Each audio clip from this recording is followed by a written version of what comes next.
hablamos sobre la adoración desde una perspectiva histórica y luego entonces tocamos la perspectiva bíblica y hablamos desde ese punto de vista de la historia y pudimos nosotros observar, ver y digerir algunos puntos sobre cómo el hombre primitivo adoraba a Dios según la historia universal. Luego coordinamos con las escrituras, vimos cómo en el pensamiento hebreo ellos lo explican de una forma más espiritual, más mística, y ellos entonces conectan al hombre en dirección a Dios, presentando que el hombre en un momento se desconectó de Dios. Y uno de los puntos que nosotros tocamos fue esa parte de que primero el hombre empezó a adorar con el rito, a hacer un ritual, y luego entonces prosiguió más tarde con los instrumentos musicales. Empieza a hacer un instrumento, a crearlo, y con eso entonces empieza a acompañarlo de lo que es un sonido acompañado de voces. Según los lingüistas, ellos dicen que que el hombre, que el lenguaje del hombre, en primer lugar, desde el punto de vista histórico, inició con sonidos. El hombre empieza emitiendo sonido para poder comunicarse. Y por ejemplo, el tambor, el chofar, que es el cuerno del caldero, fue un instrumento muy antiguo, no es oriundo como muchos a veces creemos de Israel. Es un instrumento muy antiguo, aunque sí pertenece a esa zona geográfica, porque ese animal, el caldero, es de esa zona.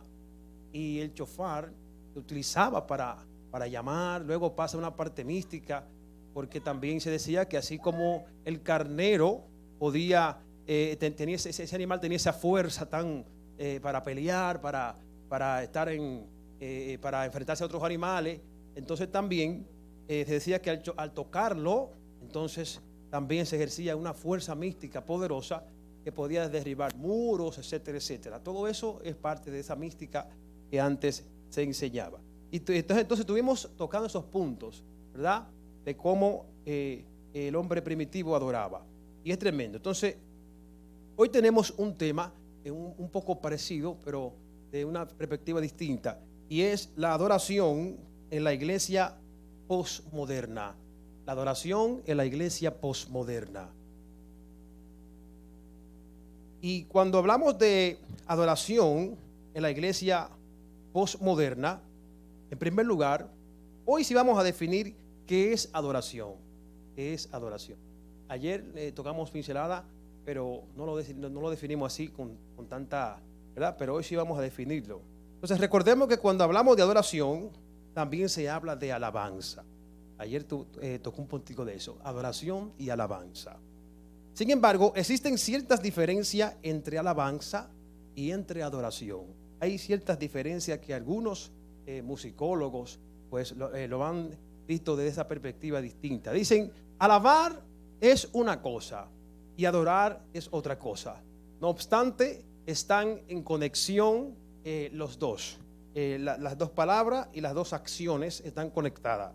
Entonces, en palabras sencillas, la adoración es un término que tiene que ver con todos los aspectos de nuestras vidas. Con todo. Tiene que ver con todo lo que nosotros hacemos, con lo que nosotros realizamos. Tiene que ver la adoración con nuestra relación con Dios. Bien, con nuestra relación con Dios. Por eso significa, como le decía anoche, postrarse. Adorar es postrarse. No postrarse con el mero hecho de bajar simplemente la cabeza o inclinarse, sino con el sentido de el rendirse a Dios. Es un postrarse de rendimiento a Dios. Por eso la adoración tiene que ver con la manera en que caminamos con Dios, la forma en que nosotros caminamos, hablamos, nos realizamos. Todo eso es parte de la adoración, porque a veces hemos entendido que adoración es un cántico que adore a Dios o que tengan letras de alabanza. No, adoración es una relación con Dios del día a día. con todo lo que hacemos en el servicio de la iglesia, hoy aquí en todo este taller se estuvo adorando. Cada persona que estuvo dando el taller en ese momento estaba adorando. ¿Por qué? Porque adorar es una relación del día a día. Así que, en otra palabra, la adoración es un poco más amplio o mucho más amplio que la alabanza. La adoración tiene que ver con la manera en que caminamos con Dios, la manera en que vivimos con Dios. De manera que la adoración es nuestra respuesta personal y colectiva a Dios por lo que Él es. Nuestra respuesta personal y colectiva a Dios por lo que Él es. Eso produce una respuesta. O sea que cuando más nos acercamos al Eterno, cuando más nosotros estamos cerca de las cosas de Dios, entonces nosotros nos produce de manera natural esa adoración. Recordemos que David se le llamó el gran cantor de Israel. ¿Y por qué se le llamó el gran cantor de Israel? Algunos dicen que fue el primero que introdujo lo que fue la adoración en el templo. El primero que al parecer también introdujo instrumento en el templo. Y fíjese como en el Salmo 150 él habla de alabad a Dios. Él no dice adorar, él dice alabad. Así que la adoración, como acabo de decirle, es nuestra respuesta personal y colectiva a Dios por lo que Él es. Nuestra respuesta y por lo que Él hace, expresando o expresado en las cosas que decimos y de la manera en que vivimos. Tanto lo que decimos y la forma en que vivimos es síndrome y es una forma de adoración. Así que tenemos que tener cierto cuidado de la forma en que hablamos, que vivimos, que caminamos y que actuamos, porque todo esto también es adoración ante Dios. O sea que en la universidad, la forma de su comportamiento, en la congregación donde usted esté, con su comportamiento, con su forma de ser, usted también adora a Dios. Por tanto, la adoración, más que una expresión musical, o sea, más que música. ¿Y qué es la música? Música es el arte de combinar los sonidos con el tiempo, el ritmo y el espacio. Eso es música. Por tanto, la adoración, más que una expresión musical, más que combinar el sonido con el tiempo y el ritmo, más que esto, la adoración es un estilo de vida. Diga conmigo, estilo de vida. Estilo de vida. Por eso adorar es un estilo. Es algo que nace. Es algo que no nace, está en nosotros. Ayer hablamos sobre eso. Está. Y por eso lo toqué desde la perspectiva histórica, porque desde la Biblia tenemos muchísima información. Pero me llama la atención ver que el hombre primitivo adoraba sin nadie habérselo impuesto o haberlo influenciado para que lo hiciera. Así que adorar es un estilo de vida. Ahora, cuando aplicamos la palabra adoración en el contexto del culto en la iglesia, allí podemos hablar de lo que se conoce como los actos de adoración. Los actos, diga conmigo, actos de adoración. Observaba las jóvenes que estaban en la danza, en la práctica. Ellas estaban haciendo allí un acto de adoración. ¿Qué significa esto? Que todo lo que hacemos, vamos a repetirlo, durante el culto es un acto de adoración. Todo lo que estamos haciendo aquí, ese joven que está en la cámara está provocando un acto de adoración. Sí, el pastor ministro que está en el sonido está haciendo un acto de adoración. La persona que limpia el templo está aquí, los que limpian el templo. La persona encargada del ornato, ella hace o él un acto de adoración. Está limpiando la casa de Dios, está organizando la casa de Dios. La persona que hizo los t-shirts hizo un acto de adoración. Cada persona que aportó un grano de arena para este evento formó e hizo un acto de adoración ante el Señor. Es así, el fotógrafo está ahí haciendo un acto de adoración. Entonces, cabe destacar que cuando estamos leyendo la palabra, cuando estamos haciendo un acto de lectura, lo que Polanco hizo ahora fue un acto de adoración.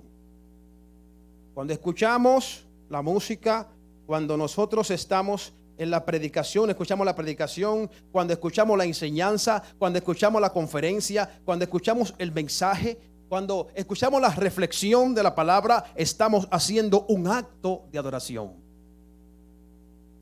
Por eso cuando se está predicando, se está exhortando, se está enseñando, hay que poner atención, porque eso también es un acto de adoración. El hecho de que usted se siente a escuchar a alguien expresar la palabra, usted está haciendo un acto de adoración. Gloria al Eterno. Así que cuando también nosotros estamos dando nuestras ofrendas, la forma tan jocosa en que Polanco recogió las ofrendas anoche, la forma tan jocosa que lo hizo, eso es un acto de adoración, porque las ofrendas son para el servicio de la casa del Señor. Son para el servicio. Vamos a dejarlo de cuento. Si no hay dinero, no se puede hacer nada. El dinero no es la felicidad, es como el 90% de ella, más o menos. Pero no es la felicidad. Así que es importante entender eso, que cuando adoramos a Dios en todas nuestras vidas, cuando estamos cantando, cuando estamos expresando palabras que tengan que ver con la espiritualidad, estamos haciendo un acto de adoración. Entonces, existe una diferencia entre las canciones de alabanza y canciones de adoración. Las canciones de alabanza son canciones que hablan acerca de Dios. Se enfocan en sus maravillas, en las obras de Dios, canciones de alabanza, ¿verdad? En las obras de Dios, en los hechos de Dios, en su grandeza. Vamos a leer el Salmo 150, que habla de lo que son las canciones de alabanza. Y regularmente la palabra alabar en ese salmo, en el texto hebreo, es la palabra alal. Diga conmigo, alal. Alal, como ayer anoche lo explicamos un poquito, es alaldear. Por eso el salmo dice alabadle. En otra palabra, alaldeadle con címbalos resonantes, alaldeadle con trompeta de júbilo, alaldeadle con todo lo que respire y alardee a Dios. ¿Y qué es alaldear? Decirle: tú eres grande, tú eres poderoso. Señor, tú todo lo puedes. Señor, sin ti nada podemos hacer. Eso es alardear a Dios. Y por eso se utilizan los instrumentos musicales para acompañarlo de eso. Y David utilizaba y mencionó ahí arpa, una de los instrumentos más antiguos del mundo, el arpa, alardear a Dios. Así que las canciones, voy a repetir esta palabra, las canciones de alabanza son canciones que hablan acerca de Dios, se enfocan en sus maravillas, en las obras de Dios, en los hechos de Dios, en la grandeza de Dios. Hay gente que a veces en los cultos tiende a alardear mucho a Dios. A veces en nuestra comunidad cristiana vemos gente que alardea mucho. Y a veces cuando usted va al fondo, cuando usted toca fondo, descubre que esa persona muy posiblemente no es en verdad un adorador. No es que con su diario vivir, con la forma en que se comporta, que habla, que dice, la forma donde se maneja, no es un adorador. Y a veces hay gente que alardea mucho. A veces son los que más, vamos a decir, más gritos, más bulla hacen. Eso no quiere decir que alguien que esté en la congregación, que a veces hay gente que es sanguíneo, que es colérico, esa es su forma natural de ser. Cuando va a alabar, todo el mundo sabe que llegó el hermano Juan, el hermano Juan, cuando va a decir algo, gloria a Dios, aleluya, y la gente se siente bien con esa persona porque siempre está por ahí activa. Eso es distinto. Pero estamos hablando de personas que solamente se le introduce un acto, o vamos a decir, una alabanza cuando entran por la puerta de la iglesia. Después de ahí no alaban más nunca en su vida. En el templo ellos. Por eso hay gente que alardea mucho en los cultos, para que todo el mundo lo sepa. Y alaba más que todo el mundo. En mi país, no sé en ustedes, le llaman hacer bulto. Hacer bulto. Entonces hay una diferencia ahora entre lo que son las canciones de adoración de la alabanza. Por otro lado, entonces, cuando hablamos de canciones de adoración, son canciones que se enfocan más en el carácter de Dios. Fíjese que aquí en esta congregación, y yo lo he estado observando desde que llegué, mientras leo la pantalla, que Jennifer está muy emocionada, me dice: oye, las canciones son de aquí. Yo: sí, son de aquí. Desde que ella llegó el primer día me está diciendo: son de aquí, la escriben aquí, son de aquí. Digo: sí, habla con la pastora para que te lleve el repertorio para allá también y cante. Y me lo sigue diciendo: son de aquí. Wow, amor, son de aquí. Yo: está bien, son de aquí. Ella está impresionada porque las canciones le escriben aquí. Ella ama la música. Ella es una joven que dirige también un grupo de adoración. Entonces, las letras que yo estoy viendo, observando, siempre me gusta observar las letras porque no me gusta cantar por cantar. Me gusta escuchar qué es lo que estoy cantando. Me gusta saber cuáles son las palabras que se están presentando en el texto. Bien, a veces tenemos canciones, como decía anoche, con un mensaje un poco que yo digo, ven acá, pero ¿qué pasa? Y yo entonces lo respeto, pero me quedo tranquilo. Entonces, hay que definir entonces esta parte de lo que es la adoración. Entonces, cabe destacar que existen canciones que son mixtas. La adoración entonces, como le digo, presenta lo que es el carácter de Dios. Fíjese que va más directa, como que son más su persona, expresan su persona. Señor, son canciones que van como en directo con la grandeza del Señor. Así que cabe aclarar algo, que hay lo que son canciones de alabanza y canciones de adoración que en la alabanza no se alardea tanto, pero en la adoración se va como un poco más a lo personal, directamente a Dios. Ahora, hay canciones que son mixtas, que tienen una parte de alabanza y una parte de adoración. Por eso no podemos ser tampoco tan rigurosos con eso, porque hay canciones que están mezcladas. Entonces cabe destacar que existen canciones que son mixtas. En la primera parte tienen expresiones de alabanza. Hablan acerca de Dios, de sus obras, pero luego hablan en primera persona. O sea, se convierte en adoración.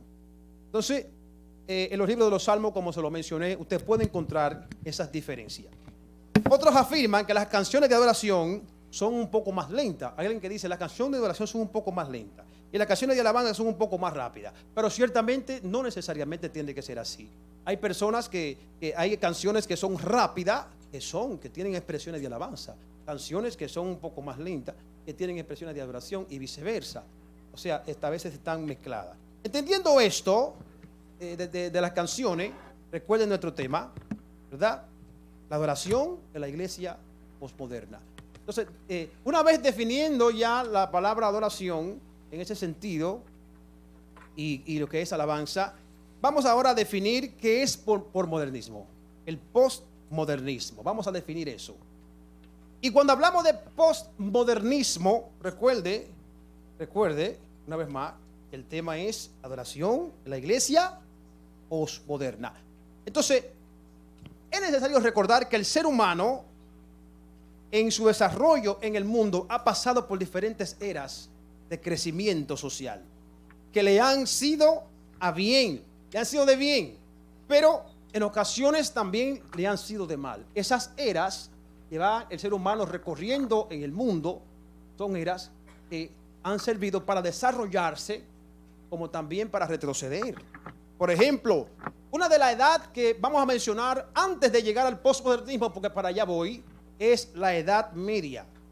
¿Cuántos lo han escuchado? Yo sé que sí usted lo ha escuchado, la Edad Media. ¿Alguien? Sí, lo han escuchado, ¿verdad? La Edad Media. Y de eso no se puede abundar tanto porque de eso se puede hacer toda una conferencia de lo que fue la Edad Media. Una de esas etapas, para mí personalmente, me parece que fue la más penosa. Una de las más penosas. Y claro, antes de la Edad Media, la primera es la prehistoria. No la voy a mencionar porque ayer hablamos un poquito de la prehistoria. Pero sí, en la Edad Media, digo que fue penosa, porque se le llamó la era del oscurantismo, la oscuridad. El oscurantismo, la Edad Media, o como le llamaron el medievo, o lo que fue el periodo prehistórico, o el periodo histórico de la civilización occidental, comprendida entre el siglo V y siglo XV. Su inicio se sitúa entre el año 476 con la caída del Imperio Romano en Occidente cuando cae y su fin en el 1492 con el descubrimiento de América, que trajo como consecuencia un desarrollo social y un encuentro de cultura.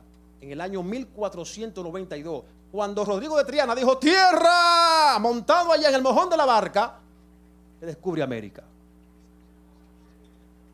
Y ahí ocurre algo. Se puede decir que América avanzó un poquito, pero hubo también una gran masacre. Los indígenas sufrieron mucho. Fue fuerte lo que ocurrió allí. Yo sé que usted en la escuela y esas cosas lo ha escuchado muchas veces. Así que en la Edad Media en esta era de la oscuridad, la mente humana o la oscuridad en la mente humana se hacía palpable ante la imposibilidad de cuestionar los dogmas religiosos. Porque recordemos que en la Edad Media el que gobernaba y mandaba era el clero. El clero era que se encargaba de gobernar, de decir lo que se tiene que hacer. ¿Qué es el clero? La cofradía de la iglesia tradicional. ¿Sí? En los sacerdotes, en los obispos. El clero era que se encargaba de la educación de ese tiempo. Por eso el clero tenía secuestrado el conocimiento. Los libros de sabiduría, de poder, los libros que hacían que la gente conociera lo que era la historia en su orden cronológico, estaban secuestrados para solamente agarrar la Biblia al garrote. ¿Y qué es al garrote? Biblia al pelo. Y eso era lo que se enseñaba. Si ahí decían una cosa, eso no se le buscaba de que exégesis, eso no se le hacía nada, eso era así. Y así con la Biblia, ellos tomaron muchas personas y les secuestraron la mente en la Edad Media. Por eso ahí es que surgen lo que fueron las indulgencias. En esa edad la gente tenía que pagar, recuerde, ¿verdad? ¿Pagar para qué? Para sacar a su hijo del purgatorio, para sacar a su madre, a su padre del purgatorio. Había que pagar por eso. O sea, el ser humano estaba metido en una nebulosa tan fuerte que él no entendía. Él entendía que todo lo que decía el clero era la realidad, era la verdad. Es una edad muy penosa. Se parece hoy a ciertas instituciones que mantienen el espíritu todavía caído de la Edad Media. No dejan que la gente piense, son juez y parte. Se parece un poquito. A veces también toman la Biblia un poco al garrote, como yo le llamo. En la Edad Media se produjo un gran retroceso científico.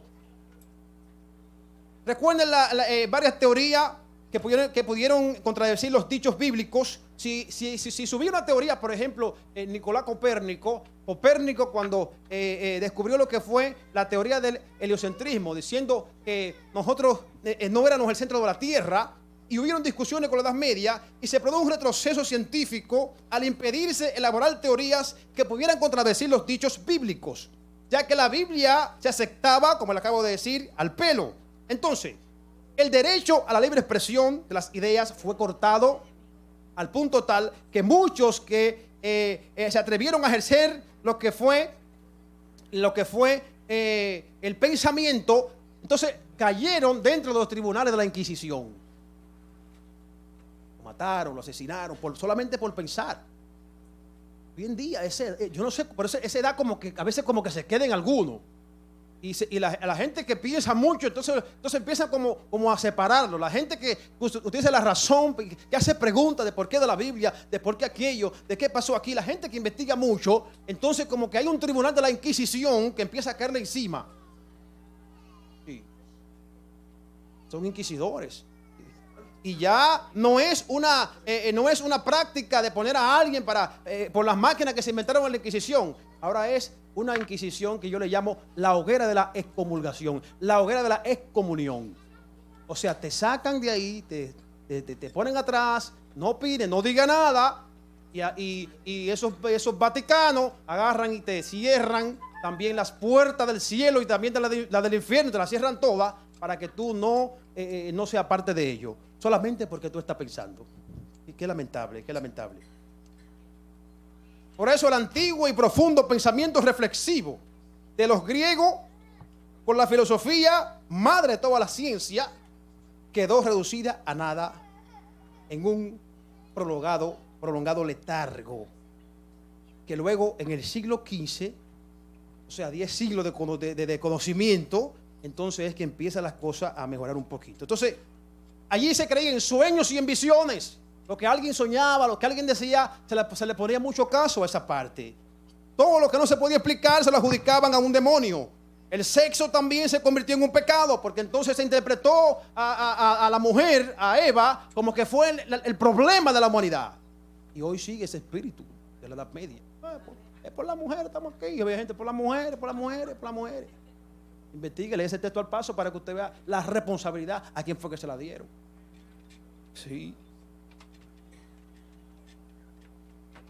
Y dice el gran científico, me va el nombre ahora.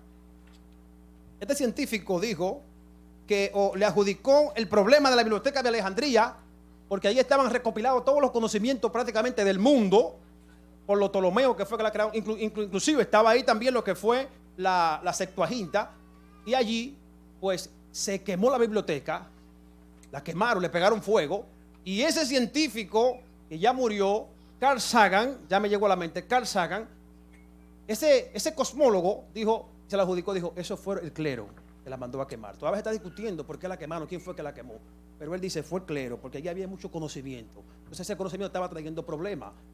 Y Giordano Bruno descubre, dice, oye, pero no somos el centro de la Tierra. La Tierra no es el centro del universo. Hay más planetas. El clero decía, no hay más planetas, no hay más. Porque el Señor está sentado sobre el círculo de la Tierra. Es un círculo, se acabó, no hay más. Biblia al pelo, Biblia al garrote. ¿Y sabe qué me llama la atención? Que a esa edad media, cuando las cosas van creciendo, y este hombre llamado Copérnico, y también Giordano Bruno, fue por un sueño. No, óigame, esa gente no tenía telescopio, esa gente no tenía nada de eso. Fue un sueño que tuvo y se soñó que estaba flotando en el aire y que subió y que salió de ese círculo y vio más planetas y dijo, estamos equivocados, hay más planetas, no solamente en la Tierra. Escuche cómo el conocimiento estaba secuestrado, en que la Tierra era todo, punto, no hay más nada, porque no había forma de poder indagar, de poder buscar más hacia allá. Así que lamentablemente en esa edad se pasaron muchas cosas, pero luego llegó la Ilustración. Vamos por etapa. Llega la Ilustración, otra de esas de otras eras por la cual pasó el ser humano, se llama la era de la Ilustración. La Ilustración fue un movimiento cultural e intelectual primordialmente europeo que nació a mediados del siglo XVIII. Siglo XVIII le llamaron la era de las luces. En ese siglo hay mucha gente que dice, la gente que estudia la Biblia o que estudia la mística dice que al parecer alguien dijo, no sabemos si fueron que los dioses, no sabemos qué fue lo que pasó, pero algo entró en ese siglo y la gente empezó a despertar. Fue lo que se le llamó el despertar de la conciencia. Entonces ya todo era cuestionado, la Biblia empezó a cuestionarse. Y no a cuestionarse para mal, se empezó a indagar, pero es cierto que aquí dice aquello, es cierto esto, ¿cómo se puede explicar? Y ahí empezó lo que es la interpretación, todo lo que tiene que ver con la hermenéutica, todo lo que tiene que ver con la interpretación bíblica, todo lo que tiene que ver con los estudios, no solamente en la Biblia, en todo lo que es ciencia, allí se interpretó todo esto. Y ese siglo de la Ilustración, de la era de las luces, la luz entró. Por eso cuando ustedes le dicen ilustrado, le están diciendo, usted pertenece a la Ilustración. La palabra ilustrado, alguien que tiene luz para poder, ¿verdad?, expresar, investigar en la parte científica. Así que en la Ilustración, allí también fue lo que trajo, lo que activó también en Francia, en Inglaterra y Alemania, lo que se le llamó en Francia la Revolución Francesa.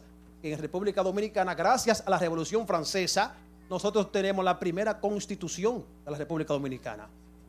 Sí, gracias a la Revolución Francesa. Y esa revolución trajo como consecuencia esa influencia. Y hoy las leyes que tenemos nosotros en nuestra Carta Magna son parte de esa revolución.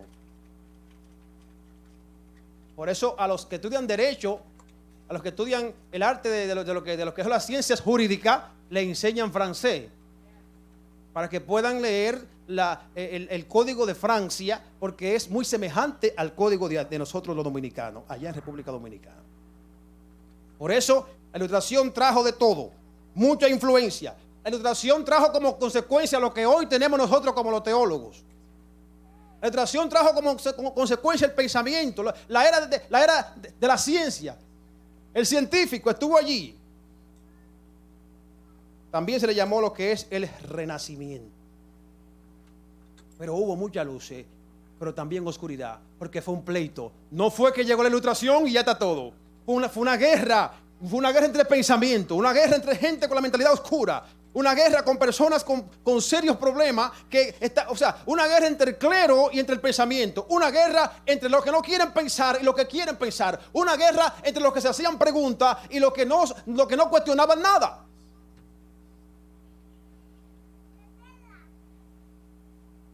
Es tremendo. El Renacimiento era la era de las luces. Trajo como consecuencia la división del cristianismo en católicos y protestantes. Martín Lutero fue parte del Renacimiento.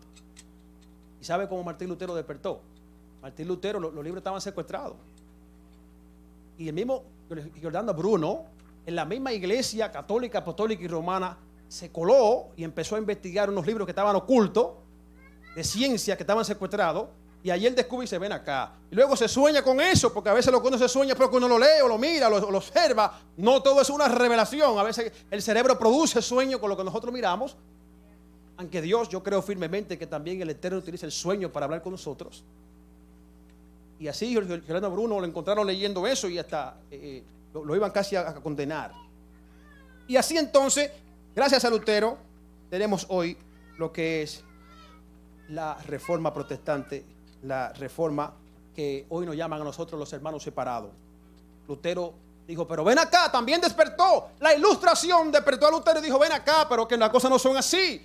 Pero que cómo va a ser que hay que pagar por sacar a alguien de un purgatorio. No. Y empezó a escribir las 95 tesis y muy atrevido de su parte, empezó a clavar la verdad. Y ya en el mes de la reforma, yo sé que algunos escucharon sobre ese tema, la reforma protestante. Pero también tenemos la edad moderna. No se puede quedar la edad moderna. En el tercero de los periodos es que nace lo que se llamó la caída de Constantinopla en la edad moderna. Constantino que formó lo que fue Constantinopla. Y Constantinopla, estamos hablando todavía de ese clero, de esos asuntos que estaban allí secuestrados, pero la edad moderna trae una caída sobre eso. Corresponde al periodo en que se destacan los valores de la modernidad, el progreso, la comunicación, la razón, frente al periodo anterior de la Edad Media, que es generalmente identificado como una edad aislada e intelectualmente oscura. Entonces, el espíritu de la edad moderna trajo también más despertar, más conciencia. Ahora bien, como ya le dije al principio, esas edades formaron también algunas problemáticas. No todo fue pensar y salir de allí.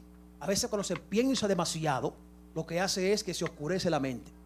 Oiga qué dilema, oiga qué contradicción. A veces la gente que piensa tanto, entonces piensa tanto. Yo conozco un joven que era pastor allá en Dominicana y piensa tanto que ahora dice que Dios es un extraterrestre y ya cayó en un asunto y que sí, que Dios es extraterrestre, que vino, que Jehová está montado en una nave y que toda esa gente era extraterrestre, que los Anunnaki, y empiezan a leer sobre la historia que tienen los sumerios, porque los sumerios, siendo la civilización más antigua del mundo, escribieron en sus estelas, entiéndase, piedras escritas, talladas con pirografía, fuego, grafía, escritura, piedra que la calentaban, ya escribían, entonces quedaba grabado ahí, en esa pirografía, en esas estelas de piedra. Y en las historias sumerias, antes de existir Sumeria, estaban los acadios. Y los científicos, cuando ven los acadios, dicen, oye, pero los acadios tienen piedras escritas y hablan de los sumerios. Entonces los acadios no son los más antiguos. Vamos a investigar esas piedras. Y descubren entonces Sumeria como civilización más antigua.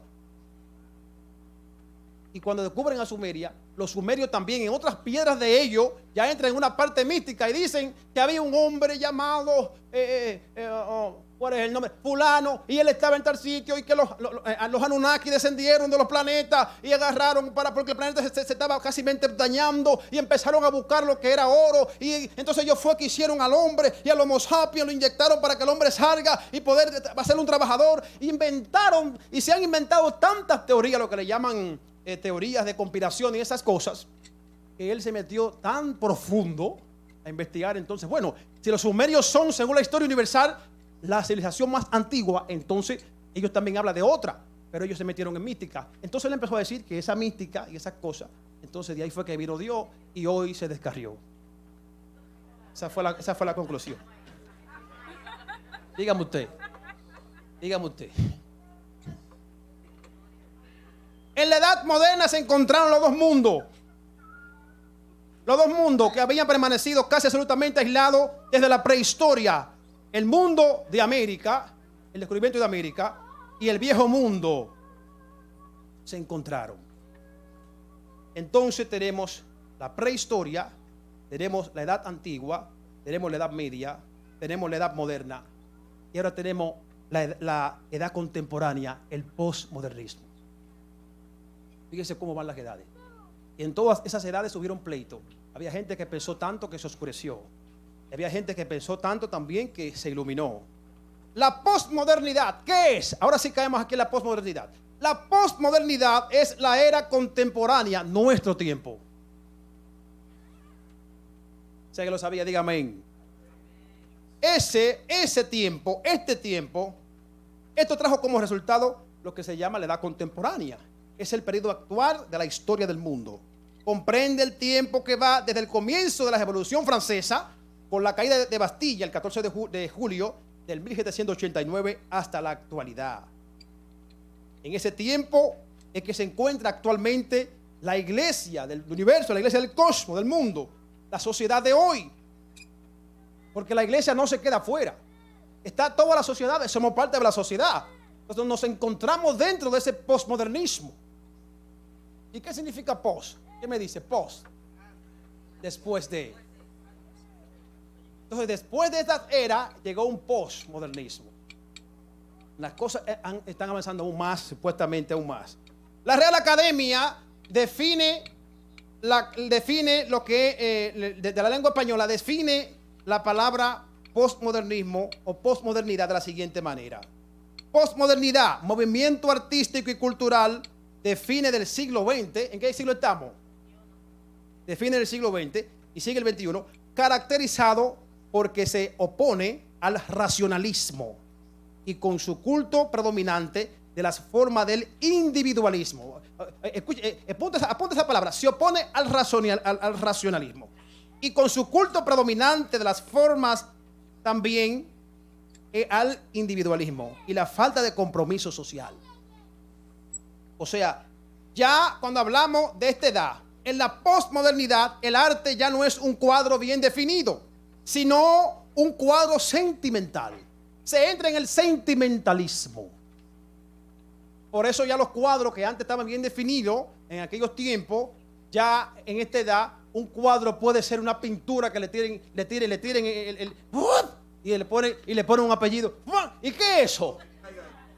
Lo que caiga. Eso es, ¿verdad?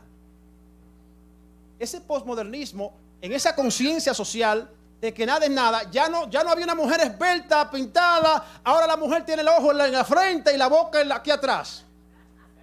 Yo he visto esos cuadros, una mujer con el ojo en la cara, deformado. Entonces ya no hay un saxofón, hay una mujer en el fondo del cuadro que está con el pelo hacia atrás, bien esbelta, y sus dos pechos esbeltos, pero al mismo tiempo esa cabeza de ella es un saxofón. Y en medio del saxofón y en medio también de ella, de esa mujer esbelta, se encuentra ahí plasmado. ¿Qué es? ¿Saxofón o mujer? ¿Mujer o saxofón? Define tú. Eso trajo una atracción y de verdad que son caros esos cuadros y son los que más se venden porque ya es el individuo que define qué es lo que hay ahí. El pintor, como alguien dijo por ahí, lo que tú digas, lo que tú entiendas, yo como que veo algo como que tiene que ver con el cielo, la tierra, porque hay como un sol, pero al mismo tiempo hay como una montaña, pero en el fondo allá se ve como, ¿qué es eso? Hay como un hombre desnudo. Pero también tiene que ver con, o sea, sexo, montaña, desnudez. ¿Cuánto cuesta ese cuadro? Eso cuesta $300. Sí, dámelo. Sin problema, cuadros carísimos. Y recuerdo ahora que trabajaba con un pintor, que él era un ministro, pastor, y él pintaba.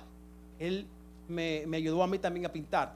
Y cuando yo estaba con él, yo no llegué a pintar lo que él hacía, porque eso se toma su tiempo, pero yo empecé a hacerle lo que era el fondo. ¿Alguien pinta aquí? Hacerle lo que es, si yo sé que aquí, hacer el fondo primero, o sea, las pinturas, la primera pintura, entonces la base, gracias, él era que le daba entonces la figura. Y cuando yo pintaba con él me pagaba muy bien. Y yo me iba allá al Conde, donde él vendía los cuadros. ¿Cuándo han ido al Conde aquí? Ahí usted encuentra la posmodernidad en su mayor esplendor. Usted entra donde venden cuadros y usted dice, ¿qué es lo que hay aquí? ¿Qué es lo que es eso? Y hay gente que no entiende la posmodernidad y dice, ¿y qué es lo que pintaron ahí? ¿Qué es lo que la gente? ¿Qué? Y se va de ahí y no entiende nada de esas cosas. Pero hay gente que sí, que entiende ese asunto. Y yo pintaba y recuerdo como ahora, que eso que le comenté vino de él, había una mujer esbelta y en el fondo había un saxofón. Pero primero él me dijo que pintara la silueta de la mujer. Y luego él encima de eso le puso el saxofón. El fin fue que yo lo cuestioné y digo, pastor, ministro de Dios, ¿qué es esto? ¿Es una mujer? ¿Es un saxofón? ¿Es un piano? Porque entonces la pierna de ella como que eran un piano al mismo tiempo. Digo, ¿y qué es lo que es eso? No, lo que pasa es que es un atracto, una cuestión, me explicó ahí lo que ellos manejan. Eso lo que pasa es que es esto, aquello. Digo, ministro, pero ¿tú no crees que ese cuadro tan raro, por qué tú pintas eso? Tú no puedes pintar un sol, qué sé yo, un flamboyán, algo que se entienda. Digo, no, lo que pasa es que eso es lo que está ahora de venta. Digo, no me metí en eso. Y recuerdo que él pues vendía su cuadro. ¿Y qué decimos de la Mona Lisa? La Mona Lisa es una mujer sin ceja. ¿O tiene hija? Búscala a ver si tiene hija. No tiene hija. No se sabe si está guapo, si se está riendo, qué es lo que está haciendo. Porque sabe que eso determina. Contento, guapo.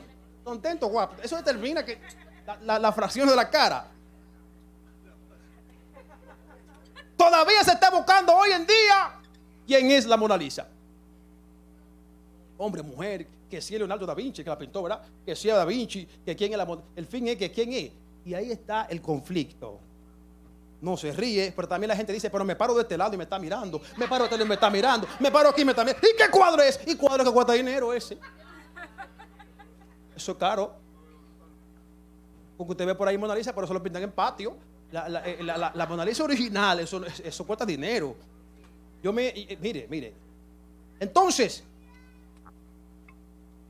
la posmodernidad nos ha influido en una u otra manera en nuestro modo de concebir a Dios y de cómo relacionarnos con Él. Es la cultura del sentimiento. Lamentablemente es así.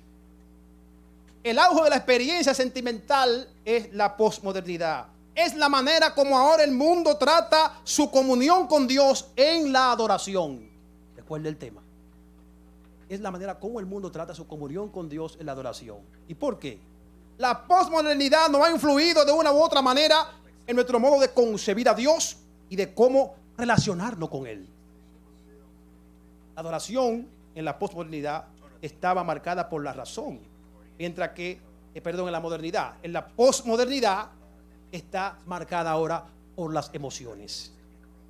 Las modernidades nos enseñaron a adorar a Dios con el cerebro, la posmodernidad con los sentimientos. Sin embargo, las escrituras nos enseñan que somos seres, en verdad, que somos seres integrales. Sí, un todo. Cuando leemos, por ejemplo, Primera de Tesalonicenses 5:23, Pablo decía a los hermanos de Tesalónica, que el mismo Dios de paz os santifique por completo y que todo vuestro ser, espíritu, alma y cuerpo sea guardado para Dios. O sea, todo nuestro ser sea guardado para Dios. No es solamente el sentimiento. Entonces el sentimentalismo está ahí metido. Y fíjese algo, cuando encontramos ciertos cánticos y observamos, vemos que dicen, por ejemplo, que quiero amarte, quiero adorarte. O sea, las palabras como que van un poquito como que no mencionan tampoco al Creador, no tienen como esa sustancia. Y cuando usted va observando esas alabanzas, usted va encontrando, y esas adoraciones, usted va encontrando como que hay un sentimiento como emocional no se sabe si es la mujer que quiere amar, que te amaré. No se sabe no se sabe qué está pasando allí, pero se ha mezclado parte de esto y se ha perdido lo que son las letras de conciencia hacia Dios. Las letras que ponen al hombre a un compromiso con Dios en su adoración. Y ahí está el sentimentalismo en las canciones. Está metido ahí de manera muy sutil, muy sutil. La iglesia posmoderna lamentablemente no le importa la razón. Hoy se ataca la razón todavía. Solo cree en que puede percibir a través de los sentidos. Es más importante el sentir que el creer. No me explique la Biblia. Eso maestro. Estudio bíblico, no, 4 gente. Estudio bíblico, concierto, 200 personas. Letra mata, todo esto ocurre. Y así por el estilo, En el postmodernismo usted escucha palabras como yo siento por el Espíritu, me dice el Espíritu me está revelando. Usted como que está como desenfocado de su realidad y usted cree que es un espíritu que camina sin cuerpo.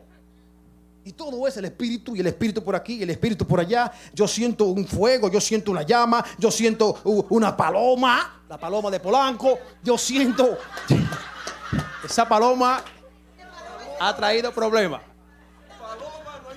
a la gente que nos escucha por ahí, por las redes. La paloma. Yo veo un serafín.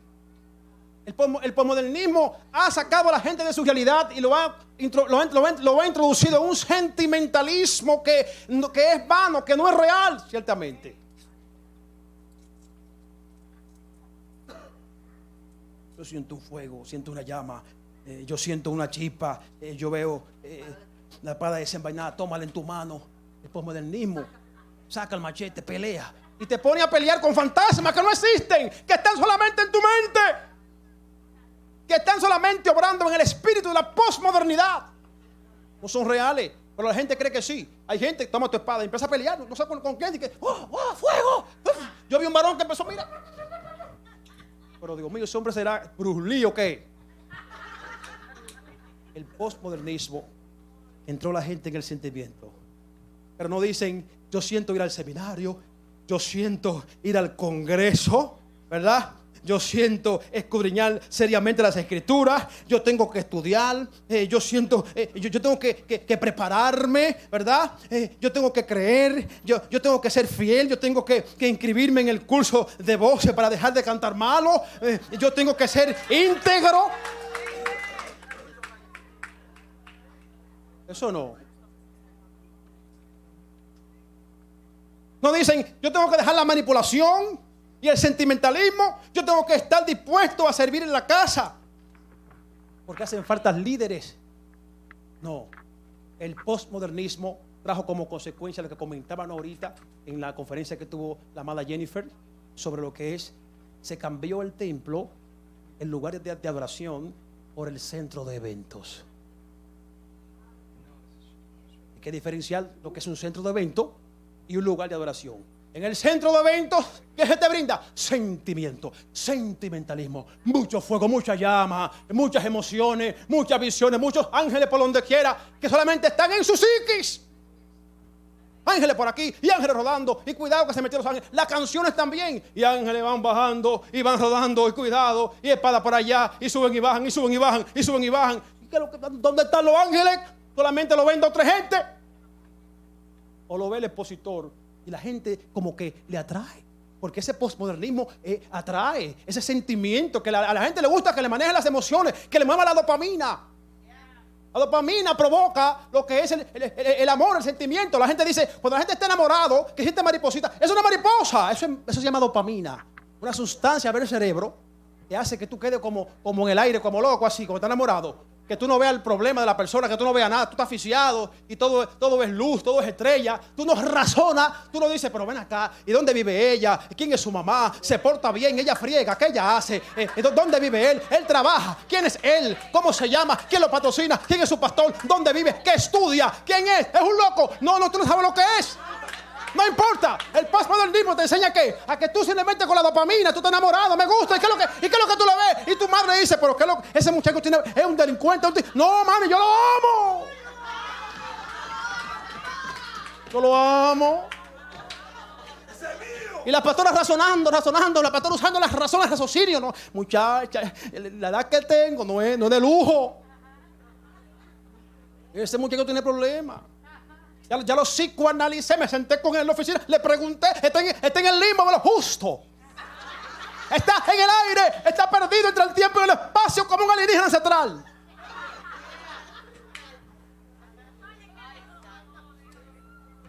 Está perdido.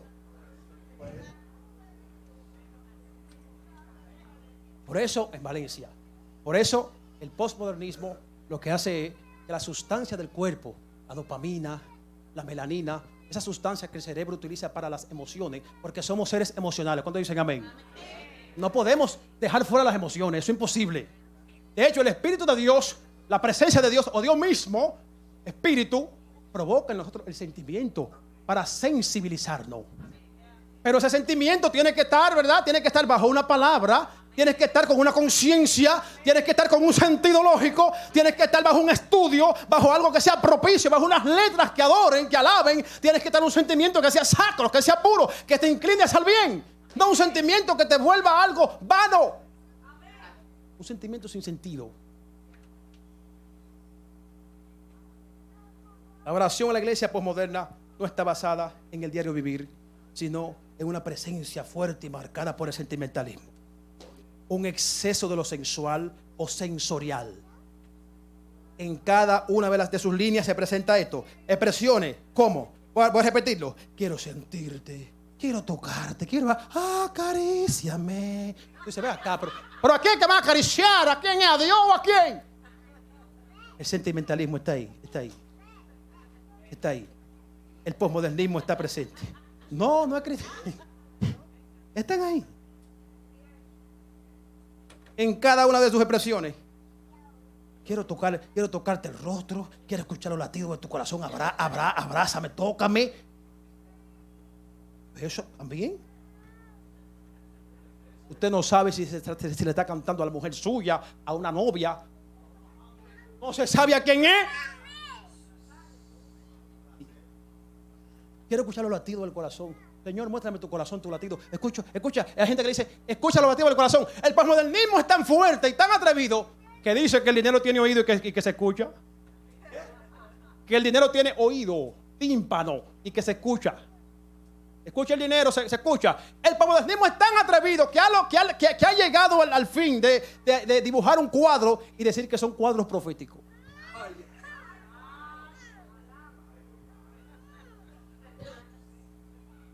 Cuadro profético. ¿Qué es eso? ¿Qué es cuadro profético? Porque un profeta, ya termino. Un profeta era un hombre. El profetismo en Israel debe ser estudiado otra vez. Con la razón. Un profeta era un hombre que se respetaba. Era un educador. Educaban al pueblo. No andaban ni vivían en monte ni vivían en montaña. Mentira. Elías no vivía en montaña y no se vive. Se escondían en las montañas porque eran lugares como válvulas de escape cuando los perseguían, porque eran hombres de alto coraje y atrevidos. Y a cualquiera le decían, arrepiéntete que tú estás mal. Como hizo Natán con David. Le contó una historia, y de eso no voy a hablar. Y al final le dijo, ese hombre eres tú. ¿Cuánto lo he leído? Yo sé que usted lo ha leído. El profeta cuando decía, viva Jehová, en cuya presencia estoy, era porque él sabía, estaba seguro de que estaba bajo una presencia, que estaba bajo un efecto espiritual, y él sentía, estaba seguro de que Dios estaba hablando con él. Hay gente que tiene ese espíritu profético, están seguros, están 100%, no están inventando, no, porque para hablar, tampoco el profeta para hablar con alguien no entraba en un trance. Ponte de pie, escucha esta palabra. Y se van así. Ponte de pie, tú no vas a aguantar. Ujiere, atento, tú no vas a aguantar, ujiere. Manipulándole el sentimiento para que se tire. No va a aguantar. Oye, lo que te hago así, tú no vas a aguantar. Y ya iba el ujiere atrás de él. No va a aguantar. Ya el hombre se está preparando, no va a aguantar. Mira las rodillas, mandándole código al cerebro para manipularlo. Código para que se caiga, para que se tire de cabeza. No va a aguantar. Ahí está. Entonces agarra el micrófono. La gente se tira. Un espectáculo, te graban en YouTube, entonces me vendo como el gran profeta, el gran hombre de Dios que tumba a la gente, que tiene un poder.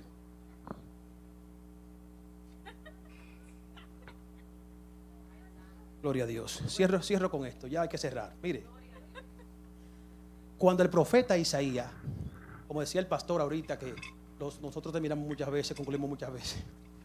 Miren, cuando el profeta Isaías, en el capítulo 6, tuvo una experiencia con Dios, estos relatos nos muestran que al él ver la visión de un ser que estaba cubierto por 6 alas, es una visión que él dice que vio, está en el texto. Dice que estaba sentado con 6 alas en su trono. Oiga, una visión de un ser alado, un seraf, ser de fuego. La palabra seraf es ser de fuego, serafín. Y él dice que vio esa visión cubierta por 6 alas, que estaba centrado en su trono. Él dice que vio al Señor, al único lo vio verdadero, que llegó en el espíritu y que fue. ¿Sabe lo que hizo esa visión cuando él la vio? Esa visión provocó en él un arrepentimiento. ¿Cuánta gente con el sentimentalismo de las visiones? ¿Cuántos ángeles no dicen que han visto y que han para que un ángel tiene que venir al culto? Y lo único que él dijo fue, en el buen dominicano: ¡ay, mi madre! Soy hombre muerto, porque siendo hombre inmundo de labios y habitando en medio del pueblo que tiene labios inmundos y que oye, siendo inmundo, mis ojos han visto algo sobrehumano, mis ojos han visto al Rey, Jehová de los ejércitos. Y dice, y voló hacia mí uno de los serafines, trayendo en su mano un carbón encendido. Oiga, un carbón encendido, tomado del altar con sus tenazas, tocando sobre él mi boca. Y dijo: he aquí que esto tocó mis labios, y es quitada tu culpa y limpio tu pecado. Hermano, la experiencia con Dios son reales, pero traen un cambio. Póngase de pie, póngase de pie.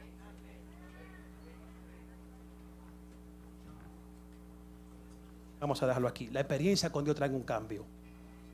A veces en la iglesia hay personas que cuando oran, a veces decimos, a veces por costumbre: Señor, pasa un carbón encendido por la boca de Ferrera, por el ministro. Pero recuerde que Isaías descubre con esa visión que él era un inmundo, que estaba sucio. Porque cuando tú te encuentras con la revelación, entonces tú descubres que está sucio, no que está limpio, ni que eres un santo, no. Entonces tú te arrepientes. Entonces hay una metanoia, un cambio de mentalidad, que fue la palabra que utilizó Juan cuando dijo: arrepentidos y convertidos. Metanoia, cambio de mente. Hay que cambiar de mente en este tiempo posmoderno. Hay que seguir adorando con letras, con canciones. Yo me he gozado en este lugar bastante, porque yo estoy leyendo yo estoy leyendo las letras. Que Dios bendiga a ese muchacho. Me he gozado mucho. Hermanos, sigamos hacia adelante. Y recuerde que la experiencia con Dios lo que produce es cambio de mentalidad. Dios le bendiga.